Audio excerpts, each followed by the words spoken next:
फातिमा की रानी माँ, प्रभु यीशु की माँ, आसरा तू ही है माँ।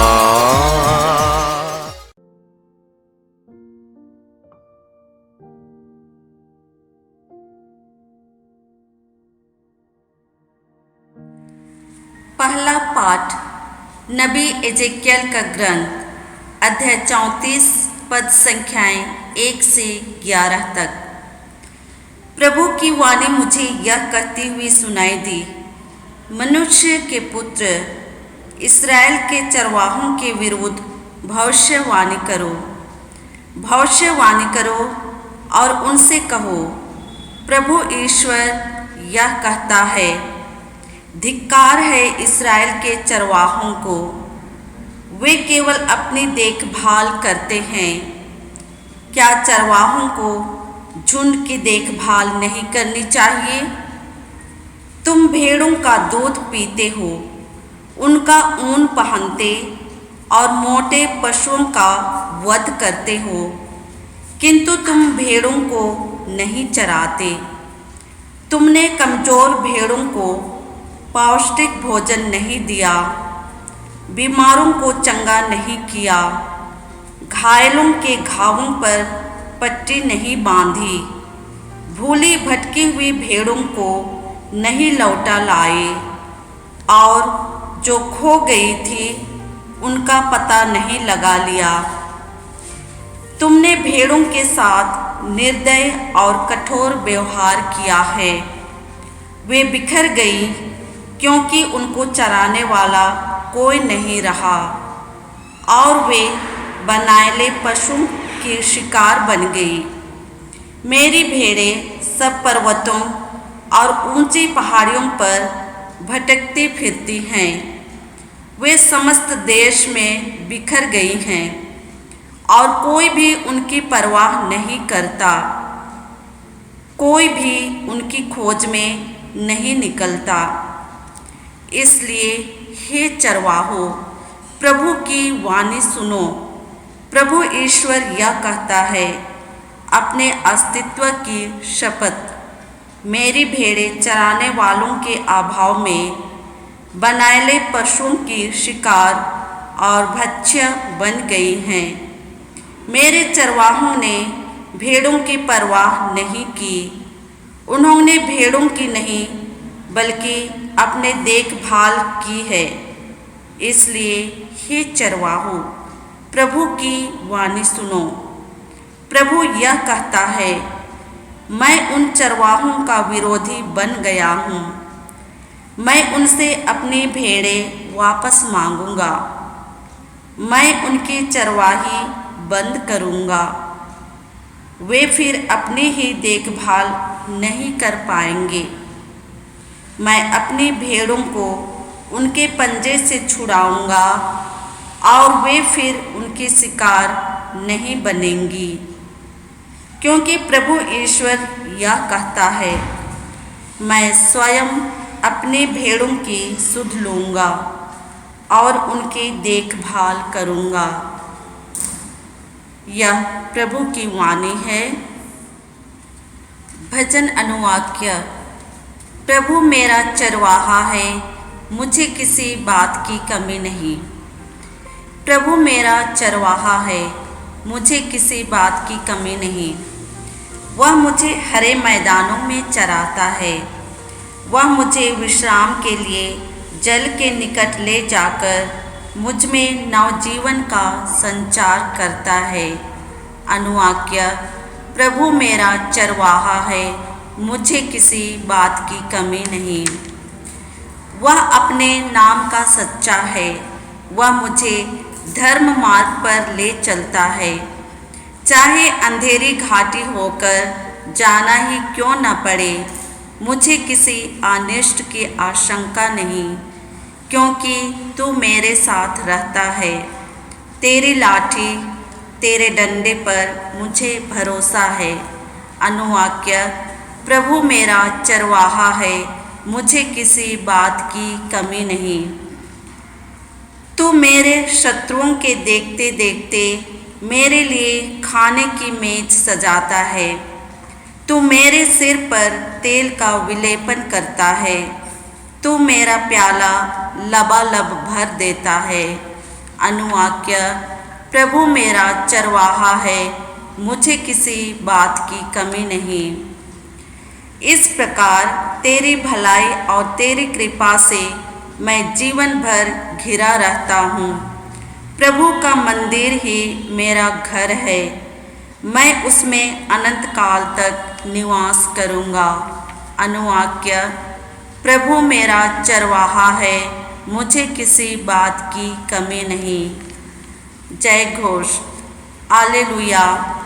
ईश्वर का वचन जीवंत और सशक्त है, वह हमारी आत्मा के अंतरतम तक पहुंच जाता है। हालेलुया। प्रभु आप लोगों के साथ हो और आपके साथ भी। संत मत्ती के अनुसार पवित्र सुसमाचार। प्रभु की जय। अध्याय 20 पद संख्याएँ 1 से 16 तक। यीशु ने अपने शिष्यों को यह दृष्टांत सुनाया। स्वर्ग का राज्य उस जमींदार के सदृश है जो अपनी दाखबारी में मजदूरों को लगाने के लिए बहुत सवेरे घर से निकला। उसने मजदूरों के साथ 1 दीनार का रोजाना तय किया और उन्हें अपनी दाखबारी भेजा। लगभग पहले पहर वह बाहर निकला और उसने दूसरों को चौक में बेकार खड़ा देखकर कहा, तुम लोग भी मेरी दाखबारी जाओ, मैं तुम्हें उचित मजदूरी दे दूंगा। और वे वहाँ गए। लगभग दूसरे और तीसरे पहर भी उसने बाहर निकलकर ऐसा ही किया। वह 1 घंटा दिन रहे, फिर बाहर निकला और वहाँ दूसरों को खड़ा देखकर उनसे बोला, तुम लोग यहाँ दिन भर क्यों बेकार खड़े हो? उन्होंने उत्तर दिया, इसलिए कि किसी ने हमें मजदूरी में नहीं लगाया। उसने उनसे कहा, तुम लोग भी मेरी दाखबारी जाओ।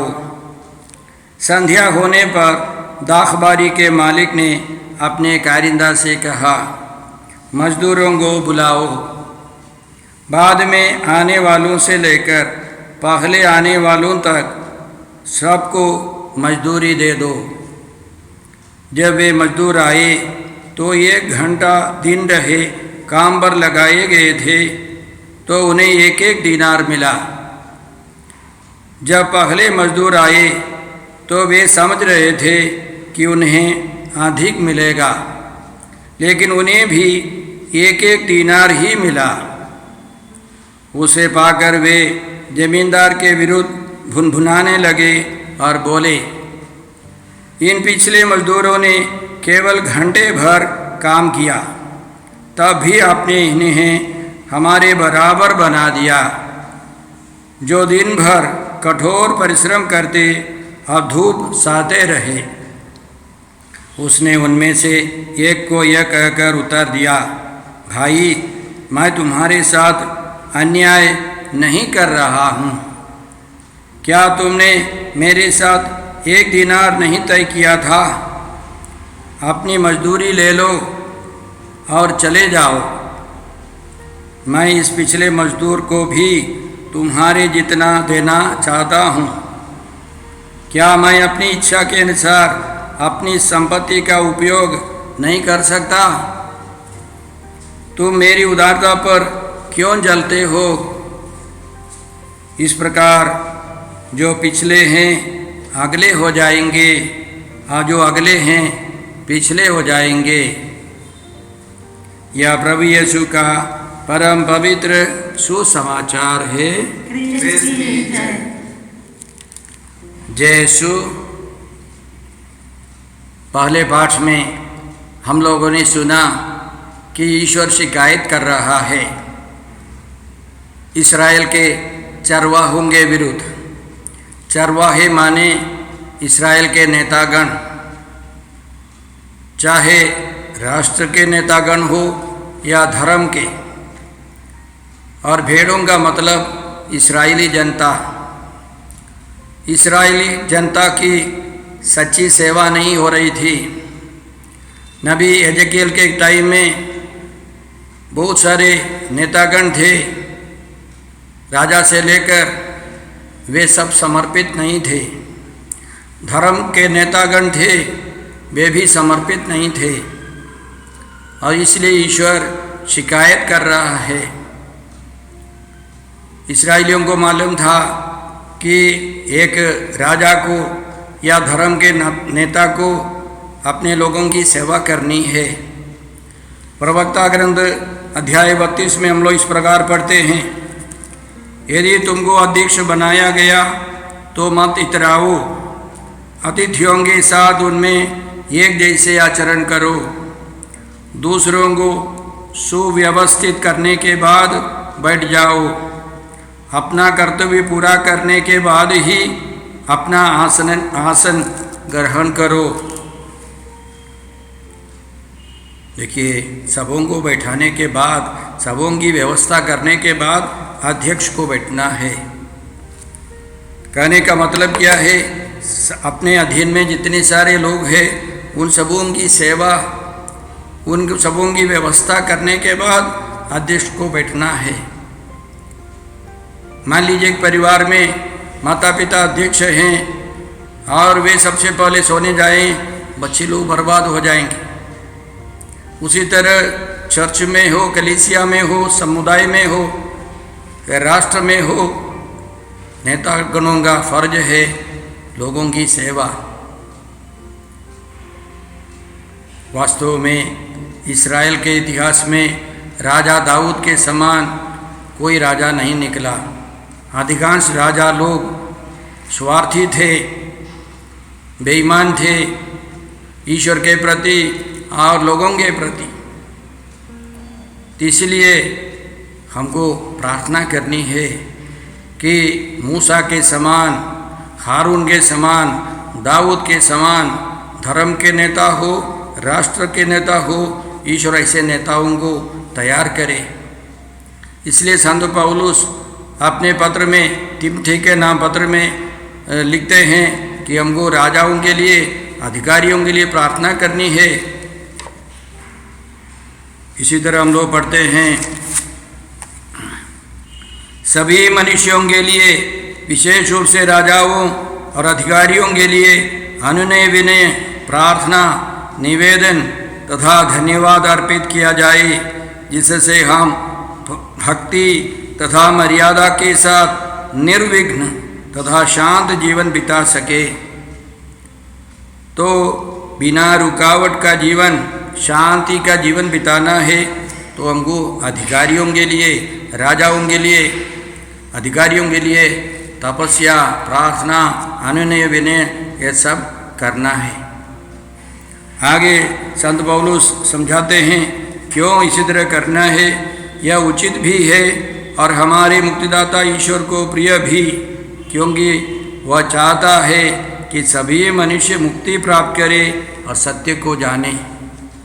तो हम अपने अधिकारियों के लिए, अभी राजा तो नहीं है, हमारे राष्ट्र के नेता गणों के लिए इसलिए प्रार्थना करते हैं कि सभी मनुष्य मुक्ति पाए, सत्य को जाने, प्रभु यीशु को जाने। तो राष्ट्र नेतागणों का सबसे महत्वपूर्ण उत्तरदायित्व है कि लोगों को ईश्वर की ओर ले चलना है।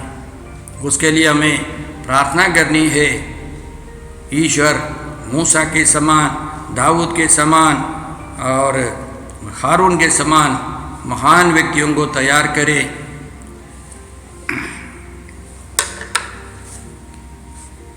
सुसमाचार में हमने यह सुना है, एक दृष्टांत। यीशु कहते हैं, एक दाखबारी का मालिक मजदूरों को खोजने के लिए गया और सुबह भोर में कुछ लोगों से मिला और उनसे बातें की और उनसे तय किया कि एक दीनार, एक दिन की मजदूरी क्या है। और उन लोगों ने 8 घंटे काम किया और उसके बाद उस मालिक ने जाकर के पहले पहर, दूसरे पहर, इसी तरह अंतिम में 1 घंटा बाकी था, तब कुछ लोगों को मिला। उनको भी उस व्यक्ति ने, उस मालिक ने बुला करके अपने डाक भारी में भेजा और उन्होंने केवल 1 घंटा काम किया, लेकिन मजदूरी मिलने के समय पहले जो जिनको मजदूरी मिली वह सबसे लास्ट आए, उनको मजदूरी मिली। 1 घंटा काम करने वाले को पूरा 1 दिन का की मजदूरी मिली, 1 दिनार मिल गया। तो जो सुबह आए थे,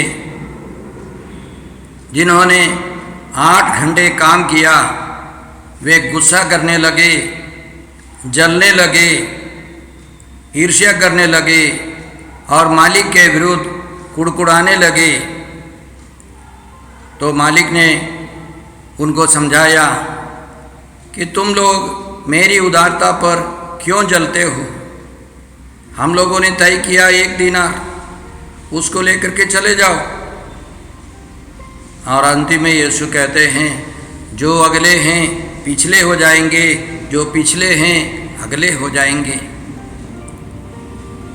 इस दृष्टांत को पढ़ने पर हमको लगता है कि वो मालिक बेईमान है, कठोर दिल का है, लेकिन ऐसा नहीं है। हमको समझना है, पहले दल जिन्होंने मेहनत की, ज़्यादा मेहनत की, उन लोगों ने ठेके पर काम किया, कॉन्ट्रैक्ट पर काम किया। लेकिन उसके बाद जो आए, पहले पहर, दूसरे पहर या तीसरे पहर या 1 घंटे बाकी, उस समय जो आए, उनको कोई बोलबाला नहीं है। वे ईश्वर की इच्छा पर या मालिक की उदारता पर जीवन बिताते हैं। उनको बार्गेनिंग पावर, उनको बातचीत करने का क्या अधिकार नहीं है। वे मालिक की उदारता पर आश्रित है। ईश्वर ऐसा प्यार दिखाता है। यीशु हमको सिखाना चाहते हैं, जो ईश्वर की उदारता पर आश्रित जीवन बिताते हैं, उसको हम लोग अंग्रेजी में बोलते हैं कवनेंटल रिलेशनशिप। और ईश्वर का कवनेंट, ईश्वर का विधान, ईश्वर का प्रेम ऐसा है, वो एक तरफा है। ईश्वर हम सबों को स्वीकार करते हैं। हमारे पापों के प्रायश्चित के लिए ईश्वर अपने पुत्र को भेजकर प्रायश्चित करता है। तो पहले दल के लोग कॉन्ट्रैक्ट बेसिस पर है, वे लोग एक ठेके पर है, उनको जितना मिलना है उतना मिल जाएगा। लेकिन जो अंतिम आता है, उसको भी ईश्वर पूर्ण रूप से कृपा देता है। याद कीजिए, क्रूस पर मरते वक्त यीशु ने एक पश्चातापी डाकू से कहा, आज तुम मेरे साथ परलोक में रहोगे। वह ईश्वर की करुणा है, ईश्वर की दया है। जब कभी मैं इस दृष्टांत को पढ़ता हूँ, मेरे मन में एक विचार आता है, क्यों उस दल में कुछ लोग बाद में आए जिनको कोई बातचीत मोड़ जोड़ करने का अवसर नहीं है। मैं सोच रहा था कि उन व्यक्तियों के जीवन में कुछ समस्या है। पहले पार्टी ने खाना या नाश्ता सब करके वो तैयार हो करके मालिक से बात की और फिक्स किया। कल्पना में देखिए, एक व्यक्ति वो मजदूरी के लिए जाने के लिए तैयार था, तब उसको मालूम हो गया उसका बच्चा बीमार है, बुखार से पीड़ित है। उसको उठा करके डॉक्टर के पास ले गया और उस दरमियान वो लेट हो गया। वो बेचारा दौड़ के आता है, उसको भी मौका मिला। दूसरा एक व्यक्ति जिसके घर में पत्नी बीमार है, डॉक्टर के पास ले गया तो डॉक्टर बोलता है खून चाहिए, यह चाहिए, वो सब इंतजाम करते करते लेट हो गया। फिर भी दवा खरीदने के लिए कुछ तो चाहिए, इस उम्मीद के साथ वो बेचारा दौड़ के आता है, इंतजार करता है कोई मुझे बुलाए। और तीसरे पार्टी वो अपने बाल बच्चों के लिए इंतजाम करते करते और तब पता चलता है एक बच्चा बिल्कुल बीमार है, उसको ले गया तो डॉक्टर बोलता है कि सुई के लिए 200 रुपया पड़ेगा, और उसके पास उतना नहीं था। तो उसको पता चला कि अभी 1 घंटा बाकी है। वो भी दौड़ के आता है, कोई मुझे बुलाए, कम से कम 20 रुपया मिल जाए, मेरे बच्चे के लिए सुई का पैसा हो जाएगा। मालिक को मालूम है कि जितने सारे लोग लेट आए हैं वे सब अपनी मजबूरी के कारण आए हैं। वो करुणामय मालिक यह समझते हुए सबों को बराबर मजदूरी देता है। यह ईश्वर की करुणा है, ईश्वर का प्रेम है। अतः भाई और बहनों, हम लोग ईश्वर को धन्यवाद देते हैं। हम अयोग्यों को योग्य बनाने के लिए यीशु आए। हमारा कोई बारगेनिंग पावर नहीं है, हम ठेका नहीं चला सकते, ठेके पर काम नहीं कर सकते, हम अयोग्य हैं, हम कमज़ोर हैं। सब कुछ ईश्वर की कृपा पर आश्रित है। आइए हम लोग धन्यवाद देकर प्रार्थना करते हैं। हे पिता ईश्वर, हे प्रभु यीशु, हे पवित्र आत्मा ईश्वर, संसार भर के सभी लोगों को, सभी राष्ट्रों को तेरे चरणों में हम समर्पित करते हैं। राजा दाऊद के समान, मूसा के समान, हारून के समान, संत पेतरुस और पौलुस के समान हमें आध्यात्मिक और राष्ट्र के नेतागणों को चाहिए। हम यह प्रार्थना करते हैं बा कि हम लोग सब तेरी करुणा से तेरी संतान का जीवन बिता सके। हम यह प्रार्थना करते हैं प्रभु क्रिस्त के द्वारा। हमारे प्रभु यीशु क्रिस्त की कृपा, ईश्वर का प्रेम तथा पवित्र आत्मा का साहचर्य आप सबों को प्राप्त हो। आमीन। क्रिस्त में प्रिय भाई और बहनों, पिछले 2 महीने से हम लोग इस चैनल के माध्यम से मिसा के दैनिक पाठ एवं छोटा सा उपदेश प्रस्तुत करते आ रहे हैं। आप लोगों की उदारता से 1000 से ज़्यादा लोगों ने इस चैनल को सब्सक्राइब किया है। आप सबों को प्रभु यीशु भरपूर आशीष देंगे। आप कृपया यहाँ के कार्यक्रम लाइक करें, शेयर करें और बेल आइकन दबाकर हमें सूचित करें, ताकि यहाँ की सारी वीडियोस आपको मिलती रहेंगी। आप अन्य लोगों को भी प्रेरणा दें ताकि वे भी इस चैनल को सब्सक्राइब करें। प्रभु यीशु आपको और आपके परिवार को 100 गुनी आशीष देंगे। जय यीशु।